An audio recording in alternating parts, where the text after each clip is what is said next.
Good evening and welcome to Double O Deep Dive, PCP's home for everything James Bond 007. I'm your host, Fishetic, Jason Fishetic, Agent 006 in this deep dive. With me, as always, is 005, Ginny Harmon Lawler. Ginny, how are you today? I'm doing great. I'm doing good. And the movie was fine. And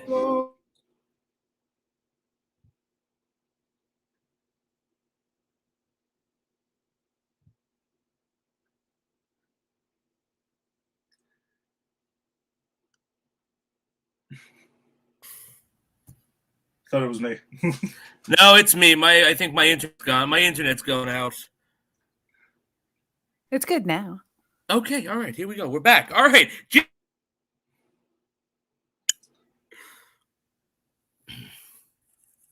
I think just the internet just went out again. Yeah. Now it's good. Okay. There you go. Okay. If I go out again, can one of you just take over while I fix it? Sure. All right, thank you. I hate my internet, damn it. Damn you, Spectre. Damn you, Blofeld. It's always Spectre. If it's one thing we've learned, it was always Spectre. It was always Spectre. He was the architect of my terrible internet. And speaking of the architect of my terrible internet, the best damn quartermaster in Q Branch, Ed Camus. Ed, how are you today? Wow. That's what I get before that. The architect of your terrible internet. Jesus. No, what's up? What's going on, man? Excited to talk about this one. I'll leave it at that. But yeah. I got thoughts. I Got got thoughts. Yeah. Thoughts. Got some problems with you, movie. And now you're gonna hear about them. Happy Actually, Festivus. yes, happy Festivus, Exactly. everyone. This is our Festivus episode. And this is going to be the airing of the grievances. So I want to thank everyone who's joining us on this very special Festivus episode, whether you're getting us on Facebook, whether you are listening to the pre-recorded podcast on Spotify or anywhere you get your podcasts. If you're joining us on Instagram, Twitter, I don't know where else we are. YouTube, if you're joining us on YouTube, thank you very much for joining us for the airing of the grievances. Woo! And then afterward will be the feats of strength. But I think Ginny has that on lock, to be honest. Yes. All right, so we got this was such a reviled movie that we couldn't even get a guest this week, guys. So let's just jump into it. Let's jump into this movie. So we start off the cold opening. We're in Mexico City, Day of the Dead. It's a really long stretch of James Bond in a skull mask walking to a hotel room where he goes and has possibly the worst assassination attempt ever. It's not what you want. It doesn't go well. The building up. No. Yeah, but he's in his defense, as he says. It could have been worse. It could have been what? What does he say? He's like, he's like, yeah, it blew up a building, but it could have been like a whole stadium of people. It could have been, right. Bigger. I could have been a mass murderer instead of just a murderer. My problem with that whole assassination attempt is he fails to kill the target, even though he destroys the goddamn building. He tried. Oh God. I bet he had there have been great missions before this where he succeeded. We've seen a few. Yeah. We've seen a few. Is this the first opening where he screws up? First opening? Yeah, maybe. Of Daniel Craig's? Daniel Craig's, yeah, because he doesn't screw up in Casino Royale, because that's when he gets his 00 status. And then Skyfall, he gets shot. He actually gets shot by many pennies. True. We can't blame him for that. But I think that's Moneypenny's screw up. But Bond was on the assignment to kill. I mean, I don't think Moneypenny's the plan was for her to have her take the kill shot. Do you think does M give him a tap on the wrist for this? Because that's what I thought. Where he's like, Bond, like he's like, where were you going rogue and etc. I was like, what did you expect? Bond always does that. He always goes like rogue. Well, hold on, Jenny. In his defense, this M Mallory has not seen him go rogue too many times, perhaps. I guess not. No, I don't know. His reputation doesn't precede him. I'm trying here, just like Bond is trying. I actually love that this is the one and only time he's gone rogue on like Judi Dench's request, right? Because that's the reveal. It's like this is a mission that Judi Dench from the grave sent him on secretly. You know what this movie is a lot of? You know what I realized halfway through? Because that's like, have you seen Scream 3? Yes. Not in a long time. It's I saw it in the theater. Yeah. It's very like Randy filmed something, character died in the second one, yes, comes back in the third one via video chat and is like, hey guys, I have some more rules for you. And I'm like, so M also is like, I forgot I filmed this. I filmed this before my death. Here you go. 007, if you're watching this, you found yourself in another 007 movie. Here are the rules you need. First things first, don't kill a lot of people unless you have to. Or it's an action scene. Well, I think that's where, for me, that's where the problems of this movie start. Like, whatever. That seems a little bit weird that would happen. But then she mentions Bond says that she instructs him to kill this guy, and also not to miss the funeral. Now, unless I'm somehow until I misunderstood that or maybe put something together here, but he says something like, she said not to miss their funeral. Is it because former M knew that he was going to go to the funeral and then interrogate the widow and sleep with her and get more information, because she just dumps information while he's going ahead and seducing her, and it's extremely convenient. He takes care of business in this way. Oh, by the way, I got to go on for my mission now because I have to resume my mission. I have a huge problem with that. Everything I just mentioned, I have a problem with. You gotta think that she knows that he would like seduce somebody, or is just like, this is a lovely, maybe attractive woman. I bet you can get in there. That's what I'm saying. Like the whole idea of Bond doing that at the guy's funeral and everything, that whole thing, I even think that's just totally out of character, especially for this Bond. Right. I'm not buying that at all. I have to actually say that I disagree a little bit. Not that I think this Bond would show up at a guy's funeral and pick up his like grieving wife and have sex with her, but like they do have this interaction.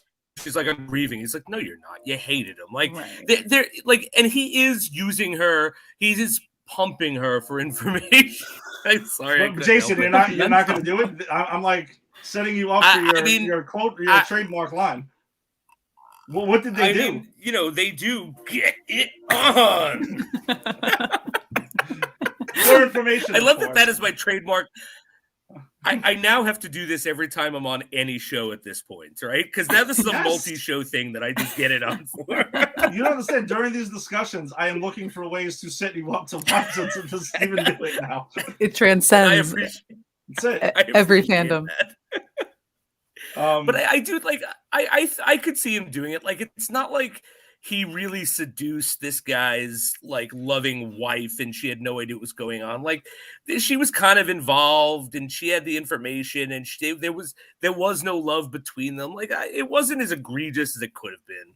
It was like a mob wife sort of scenario, like crime, right? Yeah, and I'll also say, because in my notes that was one of the things I remember having a problem with. And then I'm like, well, they did explain it a little bit more in the film, like you had mentioned. Like maybe they didn't have the best relationship, but I don't know. But M knew to tell him to do this. Like, yeah, no, the M really. M knowing, yeah, that's a bit seems weird.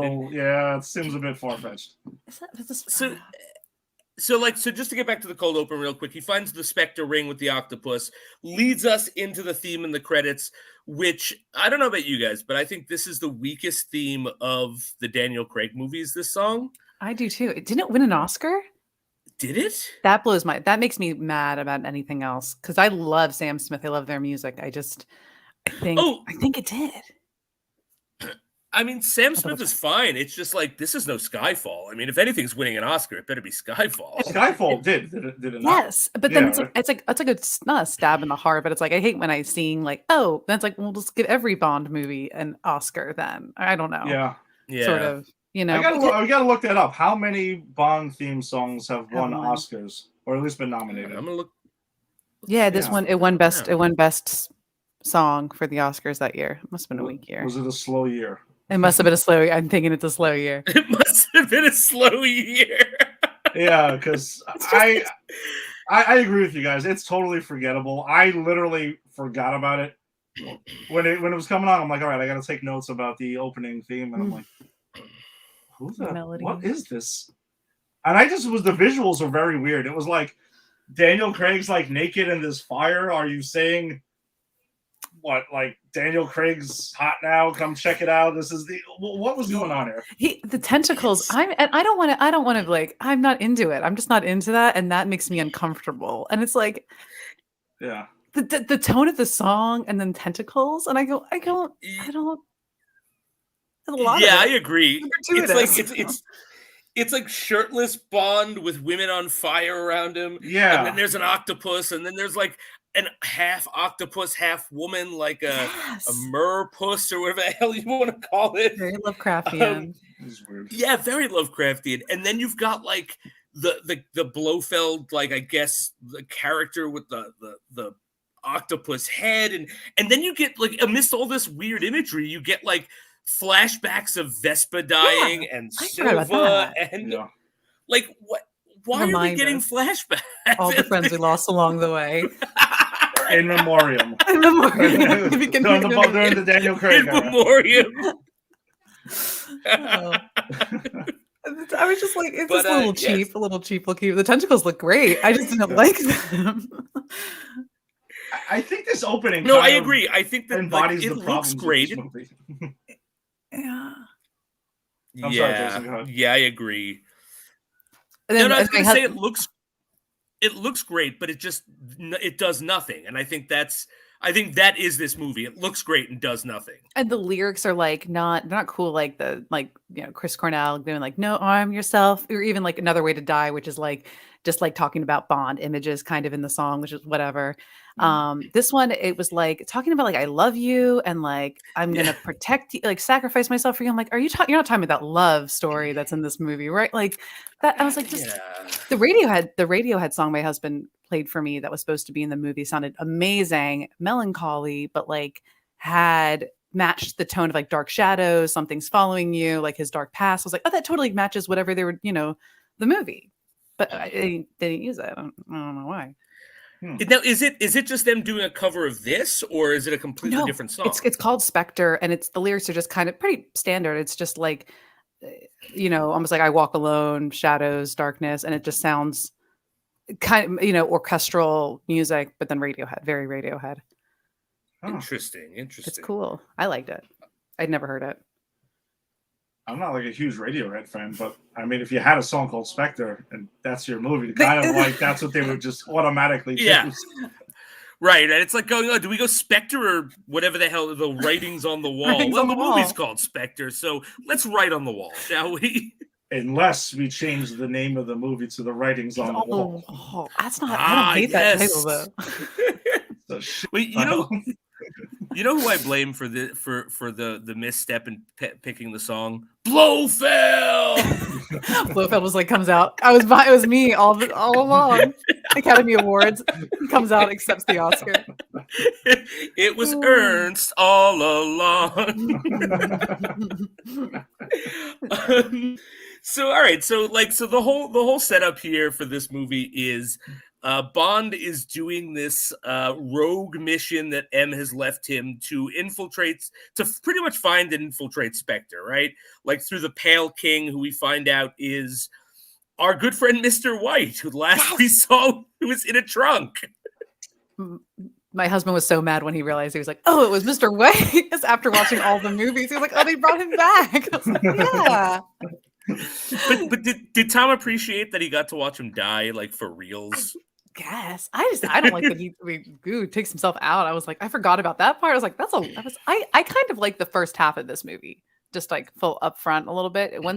I forget when we get to it, I guess I'll say when it really goes downhill for me. Like when I'm a big Bond fan, so I'm like, this is cool, this is fun. Okay, it's weird, but okay. Like, you're trying to like You're trying to rationalize it in your head. You're just like, Yeah. I don't want to hate watch this thing. I'm not trying to find things. Well, the last time we saw Mr. White, though, was actually in, besides Reservoir Dogs, when we saw him was in Quantum of Solace. Yeah. Right. That's when in the beginning he's chasing him down. And he does capture him. Yeah, and he's in the trunk, and then he like has that moment where he gets away because Quantum is everywhere, and it's M's bodyguard. And look, I'm going to make a bold statement. Quantum of Solace, much better Bond movie than this one. Wow. It's not messy. I'm not crazy. I don't think it's messy. I think Quantum of Solace doesn't try hard enough, and that was because we've discussed that, the writer's strike and everything. Or it could be boring, but I think this movie tries so hard to like, this is a Bond movie, guys. It's like you ever meet someone who you probably could be friends with, but they try so hard that it's off-putting, and you know that if they would just be themselves, you could get along, but you can't because they won't. That's this movie. Yeah, that's pretty good. Yeah, that's good. Thank you. That's working on that all day, actually. But that's true though, because like there's so many, like the Skyfall ends, and we got Moneypenny, we got Q, and there's the promise of like, all right, the next one is a real James Bond. We're gonna get Blofeld. We're gonna get Spectre. And then it's just like, it tries so hard. Even in the beginning, like all the imagery, even though it's Day of the Dead, it reminded me of Live and Let Die. Yeah. Right? Interesting. Oh, wow. It opens up with the like, because Baron Sammuda has the skull face. Oh, wow. And Live and Let Die opens in New Orleans with like a Mardi Gras type party. Okay. So it's just like, this was just like, guys, callbacks. Look, we're a Bond movie, guys. And it's like, yeah, but you're not. It's like, the tone's weird for like a Daniel Craig movie, because we just had Skyfall, which is like a penultimate, not a penultimate story, but like it was their Dark Knight of his series. And I love fun cheesy Bond. I do. I love like give me a henchman, give me some lovely ladies, like some dashing, I'm not angsty. I'm just here to have, to be suave and fun and be quippy. I just feel like it's weird when we just had Skyfall to just like rush into that. No, I completely agree with you. I think that's one of my biggest problems with this movie is we just came from Skyfall and Casino Royale, which is like super realistic Bond. And now we're trying Blofeld and Spectre, but like Blofeld is weird, and I guess we'll get to him when we get to the villain section, but he's not over the top enough, but he's not grounded enough. Like, in my opinion, he's the major problem with this movie. Yeah, I agree. I was actually thinking that too. Right after I finished watching, because I just watched it a couple hours ago, and I was like, where does this movie go off the rails? Because, Jimmy, I agree with you. I was actually, even though the whole Widow thing threw me off, and I knew that was coming. I remember hating it the first time around, and I was like, okay, so let's get past that. And then there's a stretch where I enjoy it. Then I'm like, where did this thing really go off the rails? And I think it's when Blofeld comes in, and I love Christopher Waltz too, which is really annoying. And I was excited when I knew we were getting Blofeld. And I think that's where there's a lot of logic issues that start happening as the film goes on, and it just gets worse and worse and worse. And I'm like, why did this happen? Why we're getting Spectre, we're getting Blofeld, we're going all in Bond, and then there's this. And I was like, yeah, but you're right. That's kind of where it happens for me. And you're right. You got the henchman, because Dave Bautista is the unnamed henchman, right? Although I wish they would have given him shit. Great. I wish they would have given Batista more to do. I like that we have a hench. I was excited that we actually have a henchman to talk about.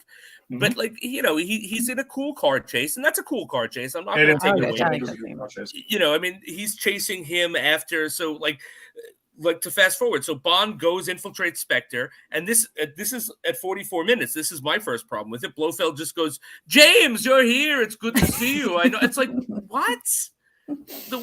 Okay, whatever. So why is this scene even happening if it's that easy? He's playing the drama. Blofeld loves the drama.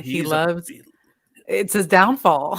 It is his downfall. I don't know.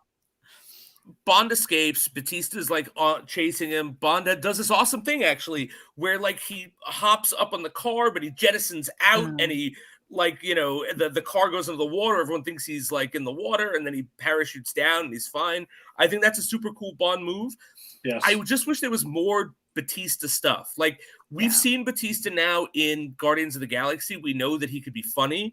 We know that he can do action. We know that he could do a lot more, and he's just kind of here in this movie, like serving the action instead of actually being like a character. Like Oddjob is a great character hench, or Jaws, or whatever Grace Jones's name in Mayday. In Mayday, that's it. Mayday in A View to a Kill. Terrible movie, but a great hench, But Batista's kind of just there. Yeah, and that's kind of a soft henchman that we need for this series, which I was like, oh, what a cool villain. Like if we had plugged him in, and I haven't seen No Time to Die, so I don't know what's going on there, but like if maybe he had been plugged into like Quantum of Solace or something, or Skyfall, just like for like a scene or two, and we're like, oh, what a fun little, like a little kick of fun, of just fun. And then we can go back to our seriousness. But he's grounded enough for me where he's not too crazy, but he's got those thumbs, to get your eyes out. Yeah, he works. I think he works as a henchman for this series of Bond. Yeah, for Daniel Craig. Yeah, I think he would have been better served in a different movie, because again, this movie then goes kind of like off the rails crazy with Blofeld. Like by the end of this movie, we got Blofeld with the scar, and like he might as well have a cat in his lap. I mean, the cat is around. I mean, the cat is around. That's true. They don't put getting him petting the cat, but he's there. I want you to know he's there. Yeah, he is there.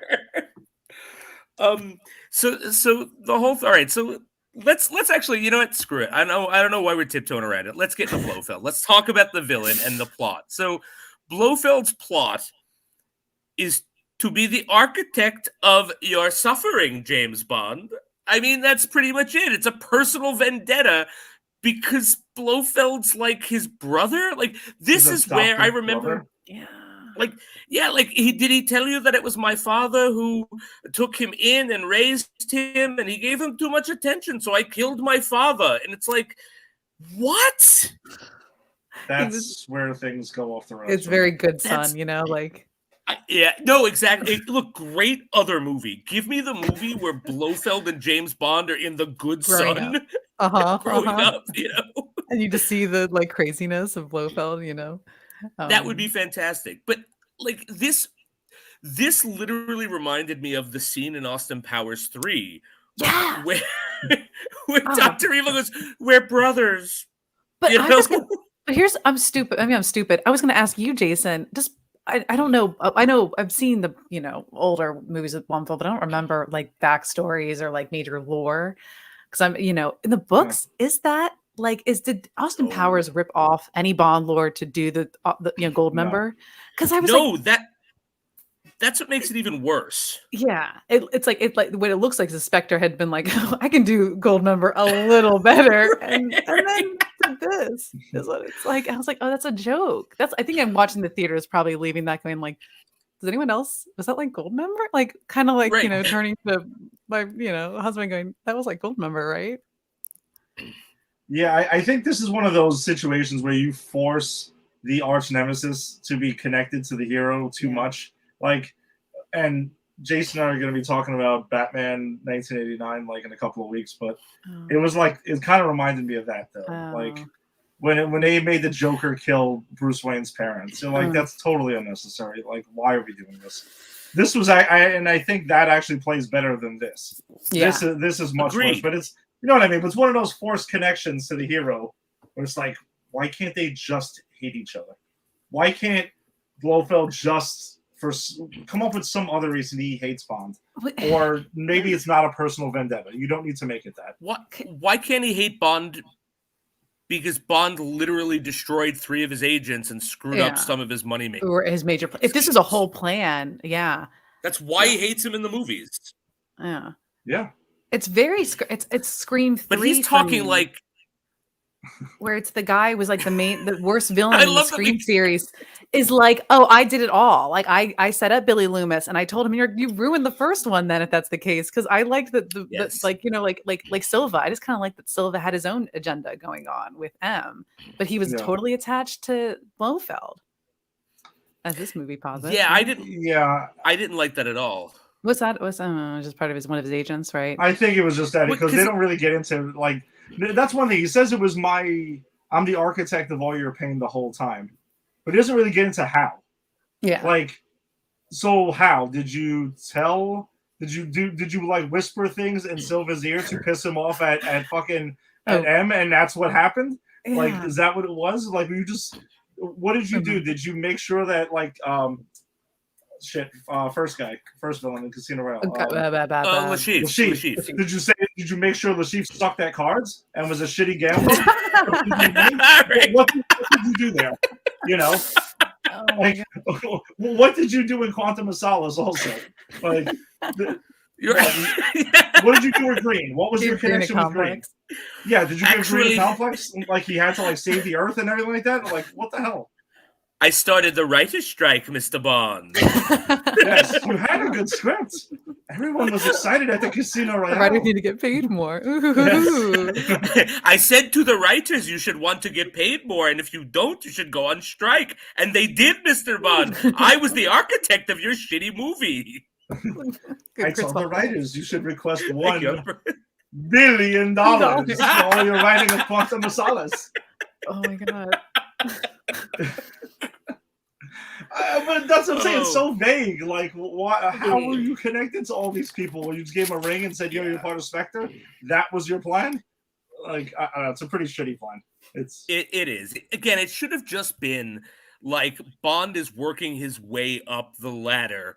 Like he posits in Casino Royale at the end of a Casino Royale when he's like with Mr. White. Like that's his plan, is to go as far up as possible. Like I don't understand why M has to have set this up. I don't understand why it has to be personal. Like as soon as it becomes they were brothers, like literally that's the point last night where I was like, yeah, I'm getting my Nintendo Switch while I watch this. Like, because I just couldn't after that. It was just, it made no sense, and it really cheapened everything this movie was really trying to do very hard. I agree. Can we talk about Blofeld's plan at the end also? Like, so please. Your plan was to get Bond in a chair and start pricking him with things, and like you're gonna make him forget who his girlfriend is that he's I forgot about that part.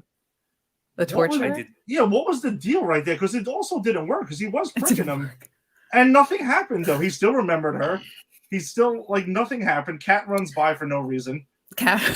I mean, that's fine. It was like Tim always points out. Have you ever seen like Enter the Dragon? Like when Chuck Norris is fighting Bruce Lee, there's a random cat that pops up out of nowhere. It made me think of that because random cats just pop up. I guess I don't know. So that's the first part of his plan. The second part was like, well, let's see if this fails. I'm gonna go to the huge building where the old MI6 headquarters. I'm gonna set up booby traps and spray paint things for Bond to go each and every way. I'm gonna put pictures of all his past villains that he killed on these things. I'm gonna put a huge net at the bottom for what? What was the net for? Insurance. Security. He fell. What if he fell? What if? If anybody falls, they will have a net to land on, and they will get away. Then when Blofeld was running away, did he land on that, pop up, and run out? Yeah. That's what it was. I needed an escape plan myself, so I set up a net. Yeah. And then, like... And he has no money left. He has no budget now. He has to spray paint stuff. The traps aren't good. Yeah. It's like... I spent all the money on the helicopter I'm escaping in. And the no, it's pretty bad, and even like so. No, I was just gonna say also when she runs away, when I'm sorry, what his girlfriend's name is? Madeline Swan. Madeline Swan. So when Dr. Swan's running away, she abruptly tells him, "Oh, this is who you are. I'm gonna get out of here. I'm gonna leave. I'm not gonna try to change you." She ran away and got captured by Blofeld like around the corner or something. Rookie mistake. because she's tied up in the end in this whole elaborate thing. When did all of this happen? When did he have time to do all this also? Yeah. He's only has... Jason? Go ahead, Ginny. Oh, no. I was movie. It only has time, I guess. What he's working for. Movie. I'm sorry. Yeah, it's starting to get me annoyed the more I'm talking about it. This is the thing. It's like, this is why I said, like, Batista needed to be more in this movie, because look, this movie ends with our villain setting up a house of traps with bombs and nets and like it ends with James Bond sniping him with a pistol from the helicopter. Like, this is a batshit movie. This is like a Roger Moore type script, not a Daniel Craig script. So at least give Batista some fun wrestling stuff to do. Yeah, that'd be kind of true. He's a huge guy. Yeah, he's a big guy. Could have done wrestling moves to Daniel Craig's, and there could have been a bunch of stuff that was there. You know what? Really, I don't want to bug anyone else more and like jab at him. It's the same director and it's the same writers. It's the same crew from Skyfall, and it makes me so like I just frustrating. Is it like hubris? Like they thought, oh, we could set ourselves up for something more fun now, but then there isn't a lot of money penny, and there isn't a lot of cues there. There's more Q. More Q. Like, I think this is the most Q we've got. Right. And right. lots of Mallory. No Felix. Which I like. No, which that pissed me off, by the way. Because they mentioned Felix, but they mention him. So I'm like, all right. Because again, I didn't remember this movie. I'm like, all right, at least we're gonna get some Felix Leiter. Me too, yeah. No Felix Leiter. No. He's been gone for 2 movies now. And Monica Bellucci survives, by the way. Does she get out? She doesn't die. I thought she died. I remember her dying. Remember? Oh, with the widow, Monica Bellucci. He was like, we'll get you out. She gets out. Yeah, because we don't see her dead. Yeah, she gets out. We don't see her. We just assume. Just that's assume good. It. That's it. Like, that's nice. Yeah. Happy for her. We are actually forgetting the third step of Blofeld's plan, because this is like the most elaborate, convoluted plan ever. And that is, he's working with C, who is like in charge of dismantling the 00 program and redefining MI6 with nanotechnology or whatever the hell it is. And drones. And that he's going to replace agents with drones. That's it, with drones. Well, that's what Amazon's doing, isn't it? Yes. Yeah, that's right. Which just reminded me, I just had to order a hit for Christmas, and it's going to be late because of the Amazon drones. This is all of C's plan. That's all. I knew it. C. And didn't you know he was evil? Because I hadn't seen this movie in like 6 years, and I remember him coming on screen, and it's Moriarty from Sherlock. If you watch like BBC Sherlock, so he's like very evil looking and kind of has that presence. And I was watching it, and I go, "Oh, he's evil, right? Isn't he evil? Of course he is." Yeah. Like right evil. away, though, I was like, yeah, "He's giving me the he's evil." Right. And so that's the other part. And so like Blofeld wants to control the drones that control the MI6, and so he is pretty much in control of everything, which is like, again, that is a non-Daniel Craig James Bond villain's plot. That's not a Daniel Craig James Bond. Like, Daniel Craig's villains are like, I've got to win at cards, or I want to save the environment through eco-terrorism, or I'm going to kill M. Like, those are his villains. They're like domestic terrorists or terrorists. This is like, I want to rule the world. You know? Oh my gosh. When you say it like that, yeah, it does sound very cheesy. It's pretty brutal. Oh, man. And then, we'll finish off, because I think that's the end of Blofeld's, 8-step plan. It's like, Oh my God. Yeah. It's like killing Bond plus drone equals world domination. Done. We've got a plan. Did he also count on him falling in love with Madeline Swan? I feel like he did. I feel like he took everything into account. Everything. Second. Everything could have happened that did. He's like, I'm going to kill Mr. White because I know his daughter. Yes, Bond is a beautiful woman. Yeah, but the Bond's going to dig his daughter, so we'll definitely do that. So we'll push him in that direction, and then they'll definitely come back here because she'll say, "We're what is it, American or whatever the hell it was." The American, yeah. Yeah, it's like, we're going to go ahead and have him chase that down, and it's all going to work out. Yeah, I do. But shifting gears to something I do like about this movie. Let's talk about the Bond girl, the Bond woman, Dr. Swan. I actually really dig her in this movie. I like my favorite scene in this movie is when Bond tries to mansplain how to use a gun, and she just like field strips it. He's just like, "Oh, you don't need me." Like I like that. Yeah. That I like actually, that. I like a good scene. Their relationship. I thought it worked well. I really do like the Daniel Craig run of giving him women who are like his equal and not just sexual objects. So I think she works as much as anything works in this movie. What do you guys think about her as the major Bond girl, quote unquote?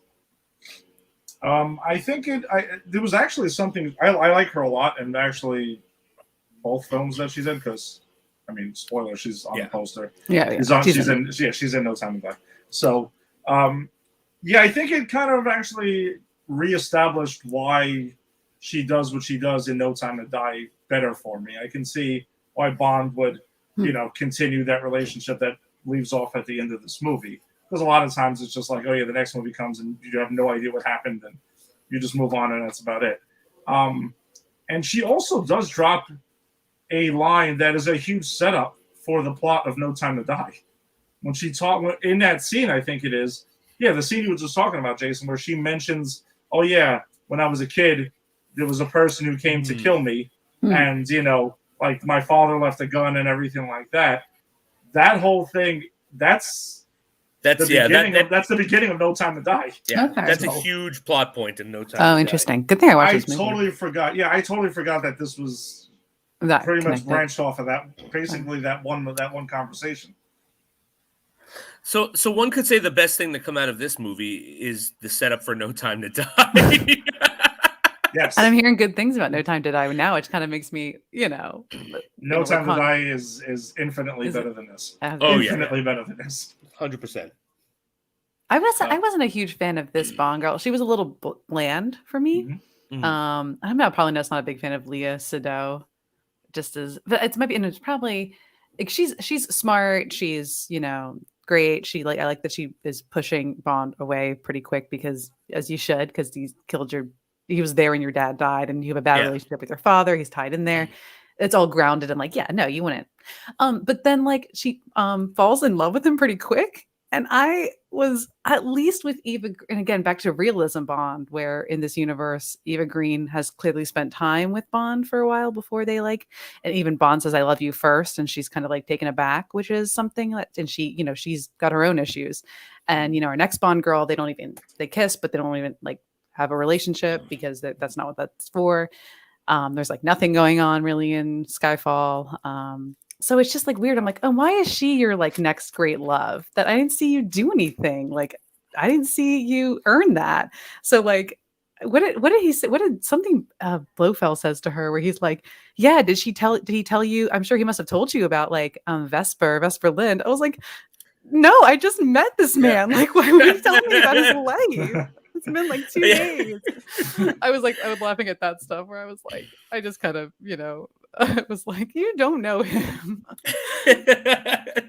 Bond should have yelled out, Vespa, why did you say that name? Why did you say that name, Blofeld? Did he tell you about all of the women that he has had sex with since to have known him for 3 days?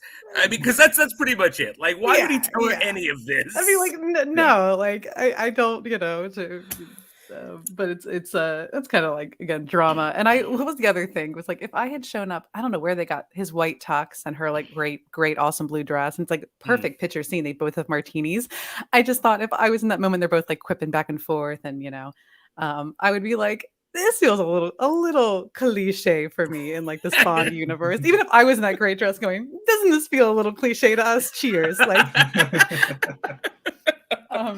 and those are my beefs with it. I don't think they have the best chemistry. Like maybe it's just I'm a little underwhelmed after I think him and Monica Bellucci have great chemistry. Yeah. But that's my own little opinion. Well, I think it's tough when you set up Vesper Lind and always come back to her. And they had great chemistry. Yeah. She was a great character. Like, we talked about how just awesome that whole plot line was and how awesome she was. And so, like, if you're going to keep hammering that home, then you need to, if you're going to say this is the next love, it has to be like, wow. And I think the components are here. Like, you know, the fact that she's the daughter of an assassin and she can field strip a freaking gun and she can hold her own. And like, I think the ingredients are there. But again, much like everything else in this movie, it kind of gets muddled to the point where it's like, yeah, I see where you were going, but you didn't get there. We just needed more time, maybe, to I don't know what you take out of this movie. You could probably take out a bunch of stuff, but I was like, maybe a little bit more. It's like they have every different scenes together, like with their different location, different rooms, different outfits. And I go, we could have just. So I know they're spending time together. Just like maybe give me a little bit more in each scene, or a little bit more, I don't know, cues.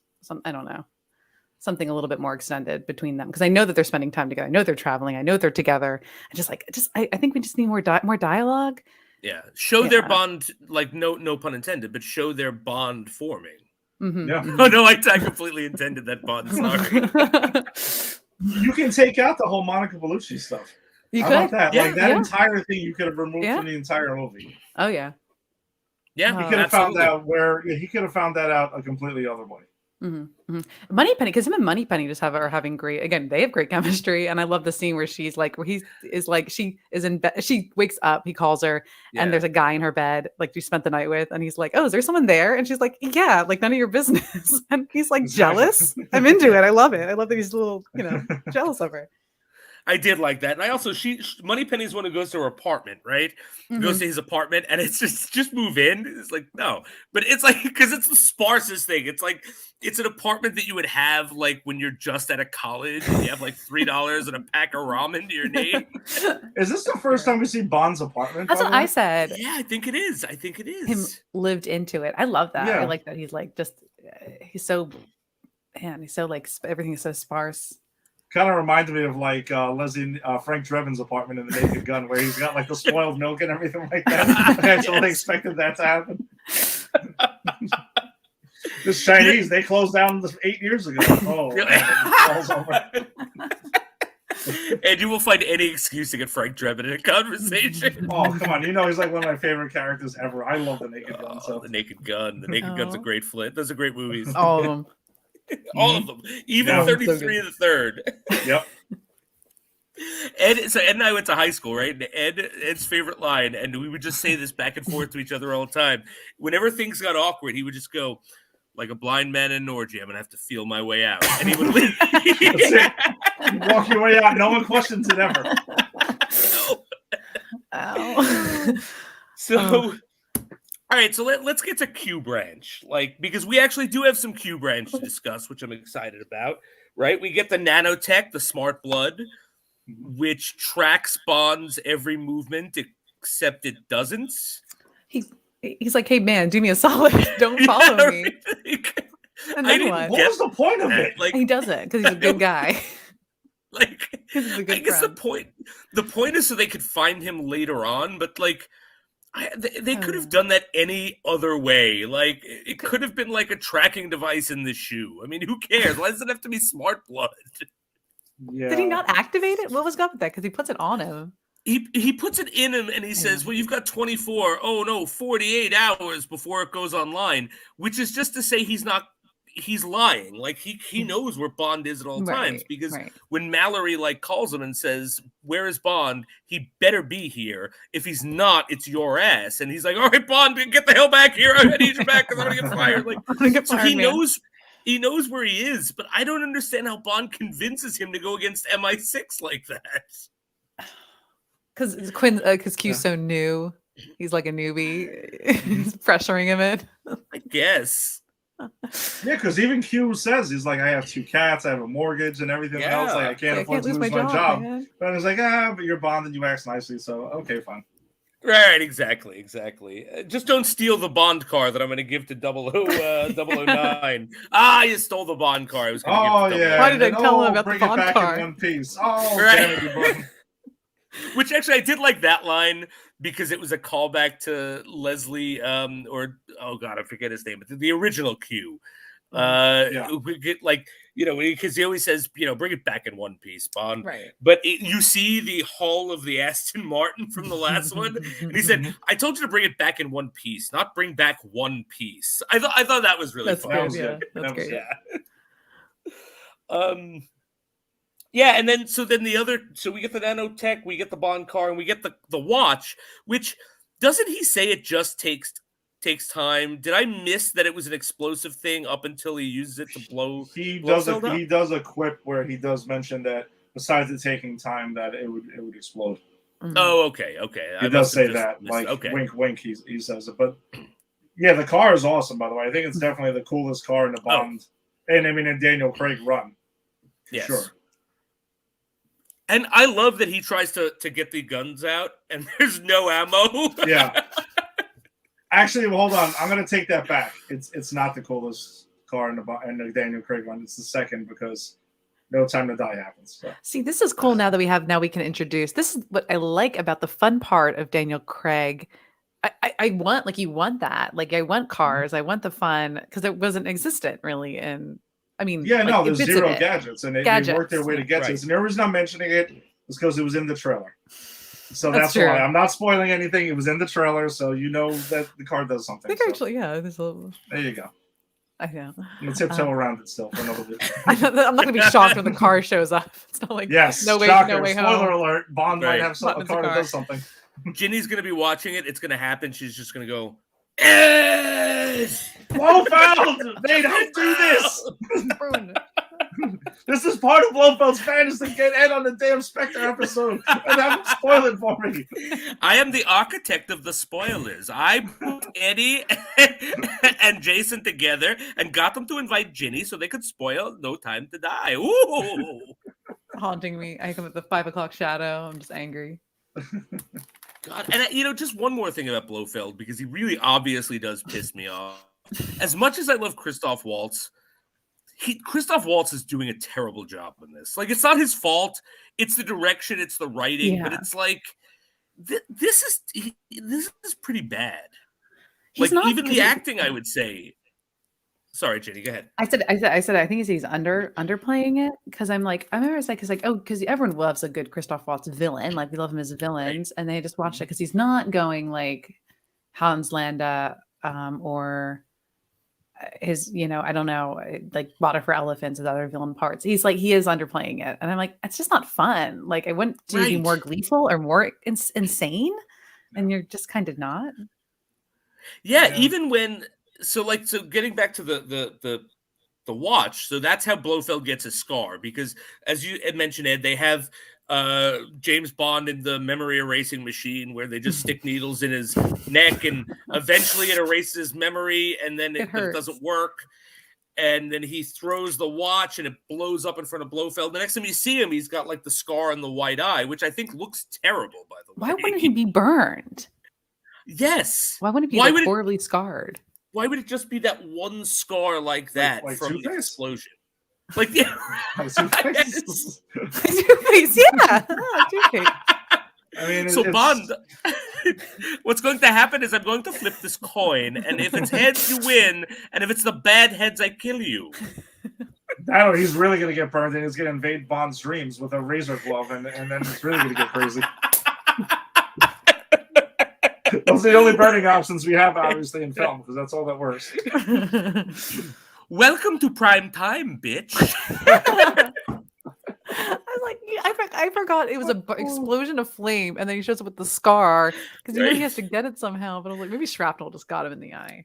But but show that. But or this, like, why do we have to see the origin of the scar? It's like, it's my thing with the X-Men movies, right? Mm-hmm. Which I like most of those X-Men movies, but why do we have to see the origin of how Professor X lost his hair? I don't need to see that. You just tell me he lost his hair. You tell me he's got a scar. I get it. Some bad shit happened. This is a bad guy. Yeah. Could have happened during a skiing accident with his father, like they mentioned. Yeah. You know, that's it too. Why not? Why doesn't he have that scar from the beginning? And that was the consequences of killing his father. If you have to go the whole brother route, like, no, Bond has to give him the scar. The Abel, like the mark of Cain, like Abel, like where it's just like where once your villainy has given you your wound, has shown you your like, I mean, but how did he kill his dad, by the way? Maybe I missed it. How did he kill him? There's an accident. Accident. They were both that was a weird thing too, is they were both stuck. They went out hiking in the mountains and got stuck in an avalanche, and somehow Blofeld orchestrated that as a child, and then faked his own death. After what we've seen in this, he can do genius. He's the mastermind. He could obviously do that. And then the fact that that the worst part, the kick in my teeth in this movie is when he goes, that person, I forget what his real name is dead. Ernst Stravo Blofeld was born that day. You know that, right? Hey, audience, you know that name, yes. Right? Yeah, exactly. It's just so cheesy and so bad. Mm-hmm. Cheesy, yeah. And I like cheesy. I love cheesy. I just don't want it when we're establishing tones. Yes. No, you're right. They've set a tone through the first three movies of this era of Bond that we were moved away from that. And then you just kind of half went in for it this movie. I just think it's shitty writing. I don't think your intention trying to be cheesy on anything. Half-assed it. I think that's a good point too. That's it. They half-assed it, and I think again, they were trying so hard to give us an authentic feeling Bond movie that they completely missed what makes Daniel Craig's run special is the fact that it's reimagining Bond as this real life thing. And they kind of half commit, like we're gonna have Spectre be a real life thing, but we're also gonna have this over the top villain who does over the top things, but is also not over the top. And it's like I'm watching, going, this is tonally two different movies. Mm-hmm, mm-hmm. Yeah, and I had no problem with them just saying, "Hey, yeah, the organization finally has a name, and the organization is Spectre. Cool. Mm-hmm. Blofeld's the head of it. Great. You're like you said, Jason. He has a scar already. Okay, fine. He has, his eye, whatever. Great. Just go on from there. And again, is pissed off at Bond because Bond's been foiling his plans for 3 movies now. That's why he's upset. And just maybe get into I still want to know how he orchestrated Bond's terror through 3 movies, because I still can't imagine how he was behind all this. Do you watch like Fast and the Furious series? Absolutely not. I do. I love all of them. I love it all. I love all of it so much. It is an epic series. It's an opera now, and they do this. Opera. They'll do this. I'm waiting for it. It'll happen. But they do this where they're like the villain. The real villain was like John Cena all along since the first movie, and you're like, oh, but it's okay in that series where you can retcon and people are dead. Serious? Oh, totally. Oh, well, kind of. I don't remember, but he's like there. Oh, he was like very. John Cena was like kind of there through a lot of the series. Did they flash back to the other movies and you see him in the background randomly? Just there like, is, yes. Yeah, there's you flashbacks. You don't see him. This is true. I'm sorry. Go ahead, Ginny. Yes, you don't see him. My bad. I'm sorry. But that's a joke. That's a joke where you laugh at that and you go like, "Oh, really? All right, let's bring him back. Let's bring back this dead person." And like, "Oh, of course, we'll buy into that. He orchestrated that." I'm not in a Bond movie where I'm supposed to be taking it seriously because I feel insulted a little bit when he was like, and in the theaters, I felt really insulted when he like just had the faces of every villain and like loved ones of his on the wall. I was so mad. I was like, don't insult me. It's kind of like lazy. Doctor Who has done that sometimes where they're like, and this was the real bad villain of like your entire life, Doctor Who. And I'm like, no, it wasn't. You just like this character so much. You just want to beef them up and make them like, the foremost baddie, or I don't know. I'm so glad you brought up Doctor Who, Ginny, because I've been rewatching Doctor Who, and I've realized that James Bond is just Doctor Who of espionage. Like that's it. Like every couple of years, James Bond dies and regenerates into a new body, and he's a different Bond. Oh yeah, totally. He's so a James companion. Bond's a Time Lord. Oh yeah. You heard it here. British, English. All right, so Is there anything else? I have a couple of other things I wanna talk about, like about the movie. But is there anything else that large scale we need to hit that you guys feel we missed before we get into like just sort of nitpicks? I really hate the way that he's apprehended at the end. So, like the ending of the movie, when he's just arrested and he's laying on the floor, on the bridge, and he kind of looks up and the cops are walking towards him and M's walking towards him and he's like, "Oh, all right, you got me. You screwed up." I'm done. I'm sorry. He doesn't have like magic dust to just it's just ninja his way out of there. Yeah, he's like, well, I didn't orchestrate this part, so I guess I'm done. Oh, right. Okay. I forgot. You got me. Yes. Oh, police. God, just thinking about it, I can't wait to talk about No Time to Die now because I need to like rinse this off. Yeah, I really do. I need to rinse this off and go back to a really good Bond movie again. And whatever. It's in the trailer also. Blofeld is in. He is there. Blofeld is in No Time to Die. He is, like Hannibal Lecter. And he's not in it a lot, but he's better in that than he is in this entire movie. Interesting. Agreed. Yes. And also, I think it's because we got so little of him. And I think that's the thing. If you look at when we get to the old Bond movies with Blofeld, he's not in it a lot. He does not have a lot of screen time. He's really a shadow guy behind the scenes. And like the most you get of him is in On Her Majesty's Secret Service when he's Telly Savalas. And that's actually the first Blofeld introduction you get to the books anyway. So it makes sense that he's forefront. But like that's the thing is I think we get too much of him here. Like he's too smart and he's too good and he's too connected to James Bond and he's in the movie too much. I would have loved to have got him in the last 20 minutes of this movie as like Bond is chasing someone he thinks is the villain. This like make the white king or whatever, the pale king. Someone other than this Mr. White guy. Have him be like the supposed big bad, and the turn is no, there's someone even bigger than him that's been pulling the strings. And it's not my brother, it's just some, crazy terrorist like I always fight. Like, I think that would have been better served in this. But Blofeld, like, he comes in 44 minutes, and he's in a lot of scenes afterward. Yeah. They needed him to be like Dr. Claw. That's what you really needed him to be like. Oh my gosh, I think that's shades of that. I absolutely. All right, so I just have a couple of more notes I want to get to, and then I'll open it up to any other notes you guys want to. All right, something I liked about this was I do like that. Although I don't like the way they did it, they were still trying to further the theme of old versus new, right? Like. In Skyfall, it was old individuals versus newer individuals in the job. And in this, it's the old way of thinking versus the new way of thinking. Right.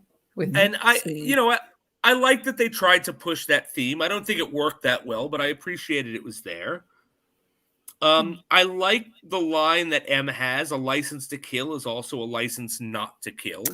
That's good. Yeah. Did they say that more than once too?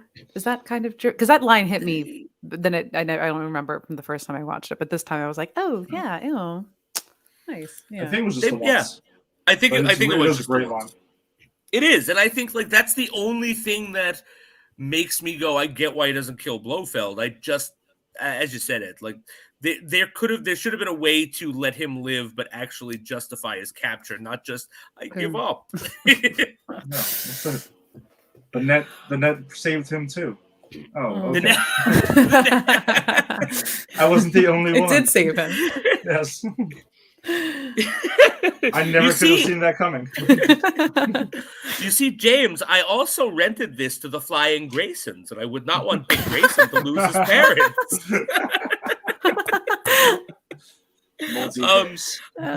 That's right. This is the multiverse. This is the multiverse from Granny's Peach Tea. It's all over the place, man. We can't stop it. Can't stop it. Bond talking to the mouse is hysterical and dumb at the same time. Yes. He's like pointing the gun at the mouse. Who sent you? The mouse is just and that's how he finds Mr. White's secret room because the mouse. No, that's right. That's so stupid. I thought he was. By the way, I thought he was hammered. That's why he was talking to the mouse like that.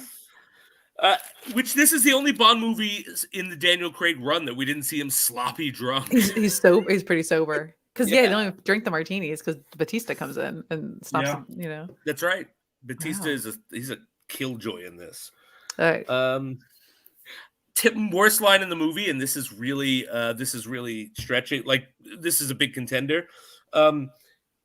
Is M? Does that stand for moronic? Yes, that's pretty bad. Oh, and, yeah. Okay, keep going. That was like, that's it. C, like, you're that's moronic. Is that what M stands for? Moronic? And then he pulls the trigger and he's like, does C stand for careless? And he's got the bullets in his head. What do we think C stood for, by the way? Oh my gosh. Bond? I was shocked. I was like, oh, he's not going to say it. He's not going to say like C. All right, so we're in agreement. It looks like you and are on the same page, but we definitely think C stood for. Yes. And I was shocked the first time I heard it in the theaters, and I remember being shocked again the second time going, oh, no, of course. Why would you not? You were never going to say that. Chump? I thought maybe you would say chump. Careless. Yeah, and then C carelessly falls to his death, which his death was so unceremonious and stupid. So stupid. That's all I got, guys. Another terrible line, by the way, is when after they kill Batista, and he has his one line, and she's like, "What do we do now?" And then obviously it cuts to instant, suggested sex scene. That's suggested sex scene because that's where we're talking about Bond here. So, I was like, really? That's where that went? Okay, I've just killed a man. Just kill the man. Let's go. You know what? Nothing puts you in the mood than killing Batista. Blood pumping. Yeah, exactly. You're both married, right? Like, you've never gone out on a date with your significant other and murdered someone and got really turned on by it ever? No, we're pretty boring, pretty conservative, I guess, that way. I guess. I mean, listen, maybe like once in a while, I might just go ahead and kill somebody and then be like, yeah, let's go. For special occasions, though, why would you break that out like I on agree. Date nights every week? That's a good point. No, That's gotta be like a Valentine's Day thing, 5-year anniversary, anniversary murder, Valentine's Day murder, anniversary murder. It's just not fun anymore.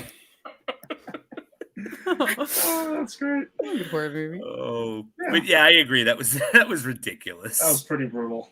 This movie was worse than I remember it being. I will admit, I thought I recall it being better than I thought, and then. But it's it's kind of weird because I think if you're watching it like the first time and you're like, this is it's just like it's like it's like this is in the same vein of Casino Royale and like Quantum and Skyfall. Looks nice and sleek and kind of dark and gritty and modern, but not like too crazy like Die Another Day. But it's kind of like gussied up to look like a prestige action movie when it's kind of not. When it's got like layers of like cheese and some bad dialogue and a crazy villain that is,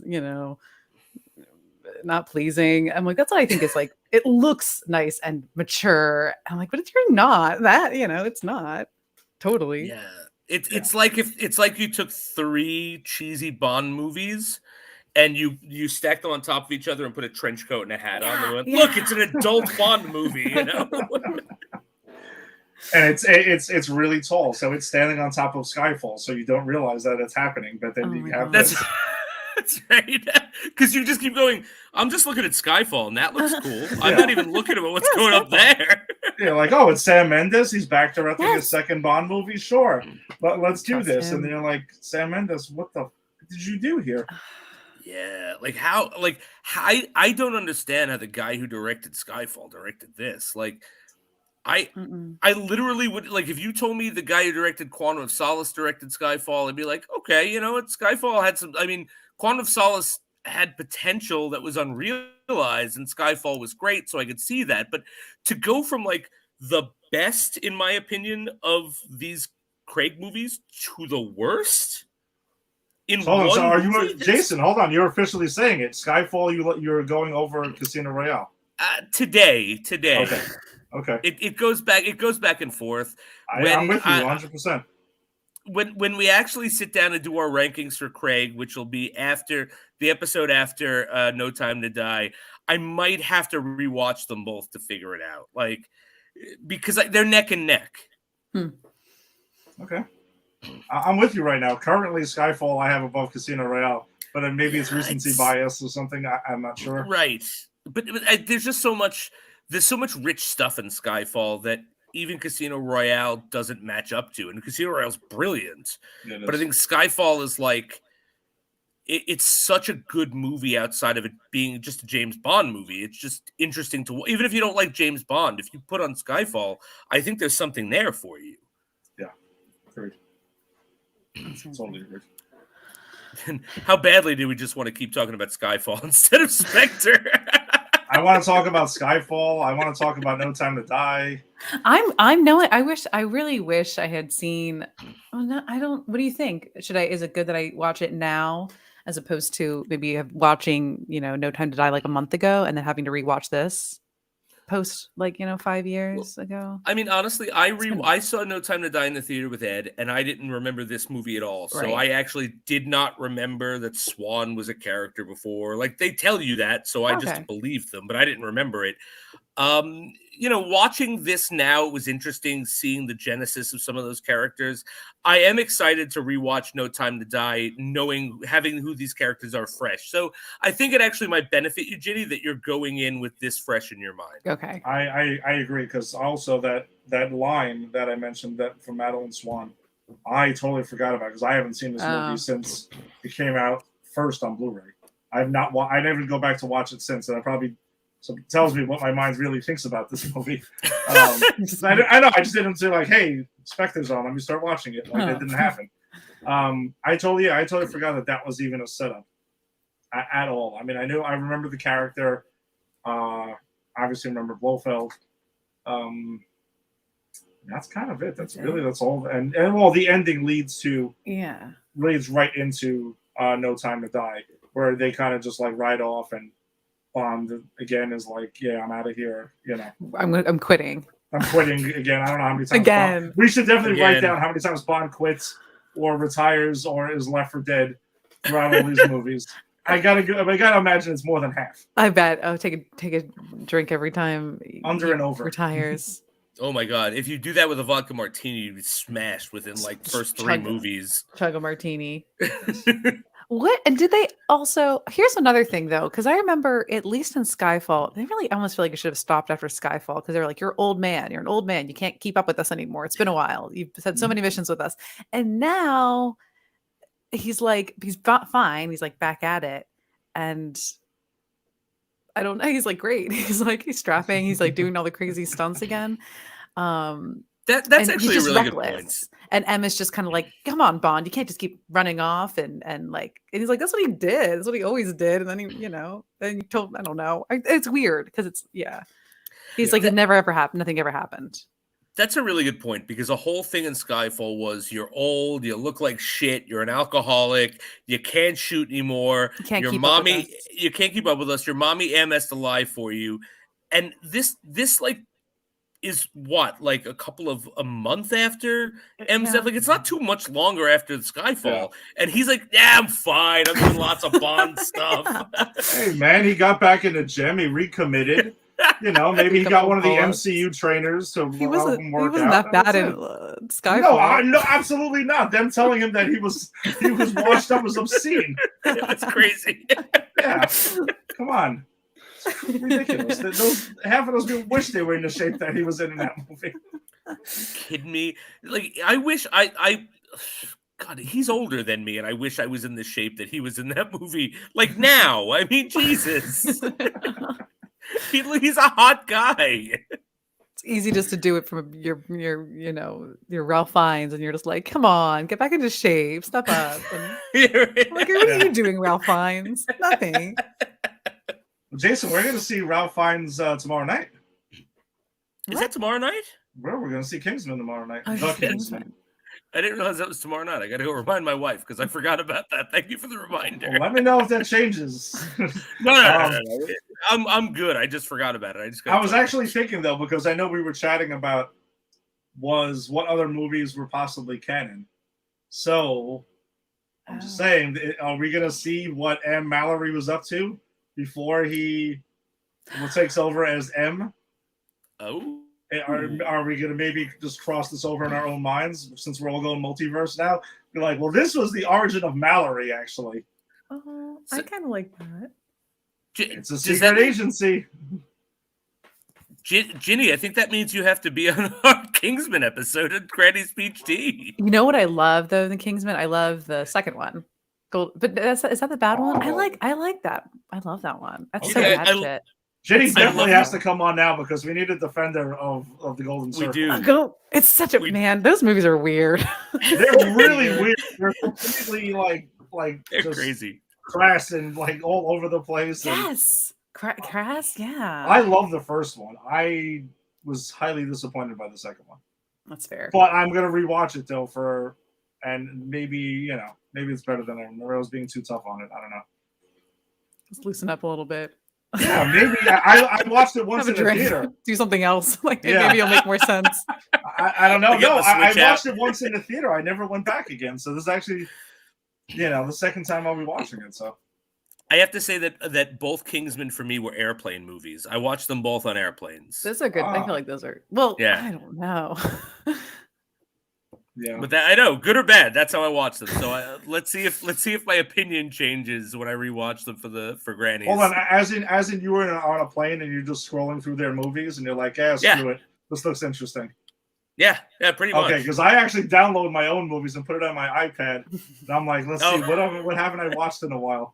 Oh. See, I am messed up with the burden of choice, right? Because if you tell me download some movies for your trip, I'll go. I don't know what. I'll take the same 4 movies I always watch by default. But if I sit down and I go, what movies do they have? I'm forced to pick something that I've never seen, and you'll find something that you might like. I watched Dumbo on a plane because I was like, I'm not going to watch Dumbo with anybody else, and I cried, and it wasn't that great of a movie, but I cried, and it was like plane watching movie material. All right. So, anything else about Spectre? Anything we want to finish up? Any thoughts that we need to talk about? Bond's wardrobe looked great. I love the line where he went to go meet Madeline Swan for the first time, and he goes to this it's like a health. What is it? Like a wellness. Oh yeah, it's like the wellness. Oh yes, I forgot about that. And he just goes to the bar, and the bartender's like, "Oh, what can I get you to drink?" And he's like, "I'll have a martini." And he's like, "We don't serve alcohol here." And he's like, "He'll have this weird smoothie detox thing." And then he gets it, and he's like, "Just throw this down the drain." I was like, "I would do this." Oh, yeah, we'll cut out the middleman. I'm just gonna throw. Yes, that's it. Throw it in the toilet. Cut out the the middleman. That was actually a great one. I felt that. That was good. That was great. Yeah.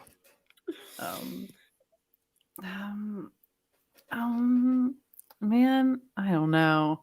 I have some things some lines just sound cheesy to me, but I can't tell if it's directing or if it's just not working. And again, it's the same writers from Skyfall, and it's one of the writers I really like, who did a show that I really love. That's like known for dialogue and like monologues, and I'm like, just not good in this movie. It's not like insightful. It's not sort of poetic. At least in like Skyfall, you get that M does that speech quoting Tennyson, and I'm like, where's that kind of beauty that I know John Logan as a writer does that? And I'm like, there's like none of it in this movie. So maybe instead you get I'm the architect of your pain. Like I keep going back to that because it's such a bad monologue. Oh man, and he's the monologue. He gets the monologue. There's no other monologues in this. Yeah, that's true. I mean, failed. I kind of like the opening. I like the mask. I always thought that was cool in the trailer too. That got me hyped for the movie when I would like he's the Day of the Dead, and he's working that mask. He's like strutting through the crowd in the and he just like takes it off and I do like when he gets to the hotel room with the woman and he changes and she's like, "Where you going?" He's like, "I'll be right back." And he's got like his gun. Like, that's a cool moment. And it's like one shot. It seems like one shot. I think I don't know if it is. It looks like it's all kind of like one continuous shot, which I thought was pretty cool. That was pretty cool. And he gets out, and I actually had to kind of look because he's walking among like the roof, and it's just this narrow path. Yeah. But he's doing it with such ease that it looks like he's just walking on the street. So that's a super cool moment in the movie. I'll give that. That makes me almost want to put as like a, we talk about our openings, I guess. I kind of like that gets my attention as me as a person. It's just kind of like a little dynamic. He's not just out in the desert somewhere. He's like, at a big event. But yeah, it's very like live and let die kind of. Yeah, for so, sure. But yeah, I dug it. I think this is a better cold open than Quantum of Solace. Yeah, I think so too. Quantum of Solace better movie, but this is a better cold open. Yeah, the cold open for Quantum of Solace, the shaky camera stuff was just pissing me off with that because I could barely tell what was going on. But yeah, this opening is pretty solid. I think there's nothing wrong with it. Just the Skyfall opening and the Casino Royale opening were just so much better. They're just better. So yeah, it's probably the strongest part of the movie. Yeah, I agree. All right. Anything else? I'm tapped out. I've let enough anger out about certain things. In this movie, so we've aired the grievances. I've aired my grievances with Spectre. All right. So guys, before I play our outro and plug the rest of the shows, and it's a stupid question, but I think I want to ask it at the end of every episode. Is this a successful mission for our friend James Bond, or is this a failure? And I know where you're going. So, Ginny, is this a failure or is it a success in the Daniel Craig James Bond cachet of missions? I have a high tolerance for bad cinema and what I think is like cheesy. Again, I like the Fast and the Furious movies. I know what they are. I don't like to be insulted if I think this movie just came off of Skyfall and you're trying to do a weird tonal thing. I'm like, I'm not having it. No, I think it's a failed mission. Not for Excellent. Me. Ed? It's a total failed mission. I mean, like, there's not many redeemable things I can really get into with this. I mean, I don't think it's the worst Bond movie. Just like I said, I don't think Quantum of Solace is the worst Bond movie. But in the Daniel Craig era, I mean, obviously I've just said Skyfall, then Casino Royale, and then somewhere between Quantum and Spectre. I don't know. I could probably flip a coin personally with these two, and whichever one is ahead is ahead. I mean, I really don't like either one of them. Like, it kind of sucks too because I've said that Daniel Craig's my favorite Bond. Yeah, he's not the problem with both of these movies. It's just no, not at all. Yeah, he's definitely not the problem with it. It's just they swung for the fences and struck out badly. Yeah. No, I agree. I actually think, as I said, I think this is a failure for me. I actually said Quantum of Solace was a marginal success when we reviewed it. So it puts Spectre as my least favorite of these Daniel Craig movies. I'm not going to say it's my least favorite Bond movie because we got Roger Moore to go through. We got those later Pierce Brosnans to go through. We got some dark times ahead, my friends. But yeah, we did. But I would say like this is definitely the weakest Craig, and I don't think I will ever rewatch it again unless I have to for another podcast, but I can't imagine I would get a second freaking round of James Bond podcasting. But that's the only way I would watch this again because I just, again, halfway through, I just started playing with my Switch because I was bored. I'll really turn off that end, yeah. Yeah. All right, so thank you everyone for joining us. Ginny, Ed, thanks for taking this mission with me. Want to wait, I got some special outro music while I give my goodbye. This is the Spectre Radiohead song. I found it. It's on Spotify. So nice. If you enjoyed this show, then please join the Facebook group, like it, share it, do whatever you can to promote the show. If you want to hear Eddie and I talk more about the multiverse, please join us on Wednesday for Granny's Peach Tea, where we will be getting into Spider-Man No Way Home. Oh my God, I can't wait. I am excited. And Ginny, since you've seen it, we are having our own little multiversal conversion on Wednesday. So if you want to pop in, you're more than welcome to pop in and talk a little Spider-Man with us. I might just be watching and chatting with you guys. I'll watch it, but my in-laws might be over, so. No, that's fair. That's fair. It's last minute anyway. I'll be watching. I'll check it out. Well, we also got the finale of Hawkeye to talk about too. Yeah, and we got the finale of Hawkeye. We're gonna find out how fat the Fat Man is from Fat Man Auto, which of course is Kingpin, which I cannot. Like, we've already talked about that. I can't wait to see what's going to happen. But yeah, join us on Wednesday at 8:30 for Granny's Peach Tea. If you're into Star Wars, join Tim on Shooting the Sith, friend of the show, friend of both shows, where he gives you everything Star Wars. We got the A to Z program with Eric, which gives you literally everything from astronaut to zebra, because it's A to Z. You got the Empire 161 show, which covers everything Yankee baseball with Ed right here. And you're doing it with Lisa, right? Lisa's my co-host on that one. We're in hiatus right now, and baseball's locked out. So when they come back, we'll be back too. So yeah, when they come back. See, unfortunately, I know nothing about sports, so I'm just saying what the shows are. I don't know what they're on. You know. Speaking of knowing nothing about sports, you got the Four Quarters show. I don't know anything about sports. They know everything about sports, and that was my segue, because they do a lot of sports that I don't understand.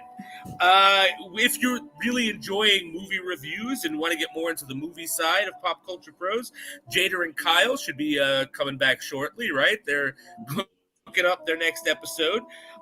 If you are into wrestling, we got Just Too Sweet with Tim and Eric covering all of your wrestling needs. And if you like the Mets, you got Put It in the Books with Boss Man Supreme, our own M of MI6, Steve Faraci. And we also have got We Stomp You Out, which is Giants football. So if you're into Giants football and the Giants are playing, we're in football season, right? Did I miss football season? Yeah, well, I like that. No, you're doing great. You got it. All right. Then please join us anywhere you can. Join us on the page. Join us on Instagram. Download us on Spotify. Tell your friends. And yeah, thanks for joining us, guys. And and next week we will be taking a little hiatus for the holidays. Give people enough time to watch No Time to Die. But we will be back after the new year. So James Bond wishes you a very happy unboxing day. Until next time.